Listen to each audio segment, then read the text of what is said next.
Good afternoon, and thank you for your time. Today I will present Diamond Hand Holdings Security Operations Program Design. This briefing outlines the current operational shortcomings, the future state vision, and the key improvements necessary to enhance DHHI's cybersecurity resilience and federal compliance readiness. DHHI's current environment shows several operational gaps that elevate risk. Monitoring is fragmented, leaving blind spots across endpoints and cloud workloads. Identity governance remains inconsistent with limited MFA and manual provisioning. Incident response processes lack structure and automation, slowing containment during events. Vulnerability scanning is irregular and remediation lacks defined SLAs. Finally, disaster recovery procedures have not been fully validated, reducing confidence in the company's ability to recover from disruptions. Earlier, we evaluated ISO IEC 27001 as a governance framework, establishing policy oversight and organizational control structure. This security operations design focuses on execution, drawing from NIST SP 800 series guidance and CMMC 2.0 aligned practices for protecting FCI and CUI. These frameworks complement each other. ISO guides governance while NIST and CMMC inform operational capability. Together, they form a coherent and scalable security model for DHHI. The target state is a unified defense in-depth security program that delivers complete visibility, rapid detection, and coordinated response. This includes a centralized SIEM for enterprise telemetry, a mature incident response capability, robust identity security, a structured vulnerability lifecycle, and a validated disaster recovery environment.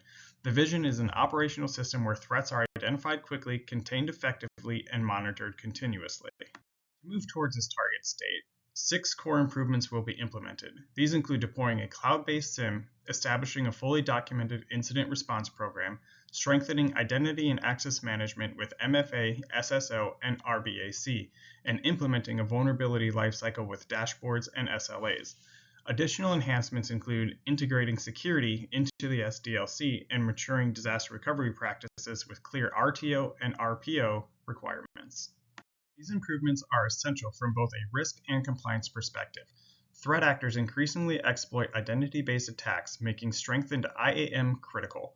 Centralized monitoring is required to detect modern cloud-based threats. Regulatory expectations demand consistent vulnerability management and documented SLAs. Finally, mature incident response and disaster recovery capabilities reduce operational downtime and protects DHHI's ability to maintain federal contracting obligations. Cloud-based SIEM is central to achieving enterprise visibility.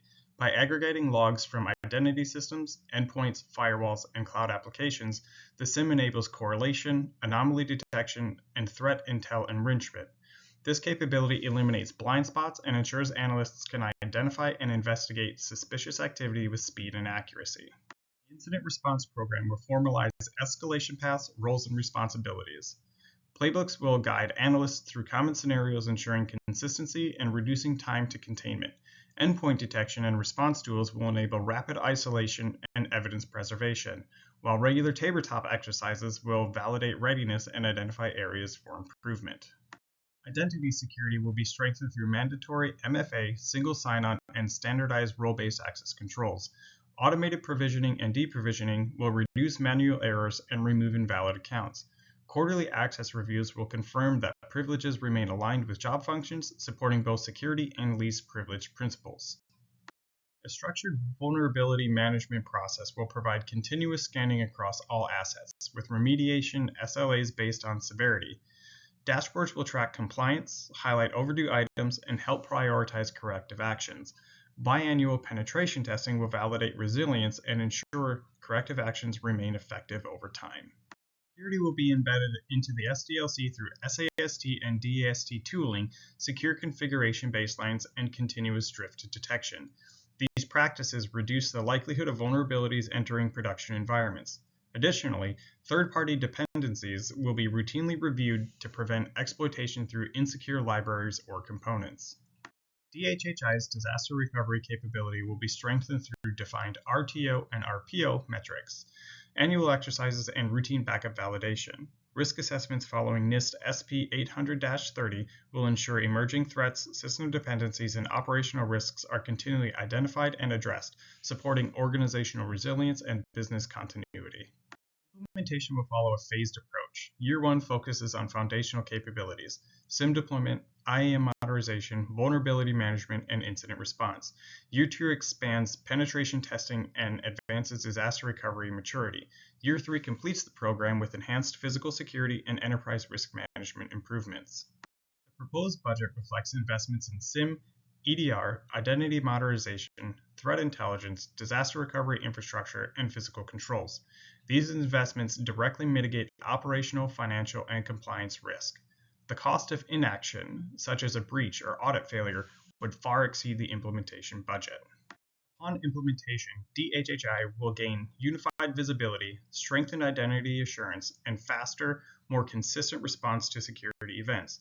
Operational processes will become standardized and measurable, aligning the company with federal expectations while improving resilience, efficiency, and customer trust.